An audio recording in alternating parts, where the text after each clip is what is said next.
Hello বন্ধুরা, আপনারা দেখছেন বাবলি রান্নাঘর। আর রান্না করছে বাবলি নিজেই। এই দেখো মাটির জালে কাঠের উনুনে ভাত রান্না করছি, মাটির হাঁড়িতে। এই দেখো।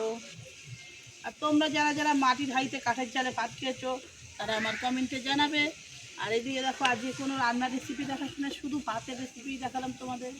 মাটির জালে মানে কাঠের জালে মাটির হাঁড়িতে ভাত করছি। আজকে দুপুরবেলা বেলা অনেক হয়ে গেছে, রান্না করতে গিয়ে কাঠের উনুনে অনেক দেরি হয়ে গেছে, এই জন্য আস্তে আস্তে জাল দিয়ে ভাত করছি। এই দেখো ভাতটা একটু দেখিয়ে দেবো। ওই এদিকে এই দেখো ভাত, বুঝেছো? তোমরা কারা কারা এরকম ভাত করে খেয়েছো জানাবে। আর তোমাদের সঙ্গে তো প্রতিদিনই কোনো না কোনো খাবারের ভিডিও শেয়ার করি। আমার ভিডিও তোমাদের কেমন লাগে সেটাও জানিও। প্রতিদিন তো তোমরা আমাকে দেখতে পাও না, শুধু আমার খাবার দেখতে পাবো। আজকে ভাবলি আমি এসে গেছি তোমাদের সাথে গল্প করার জন্য।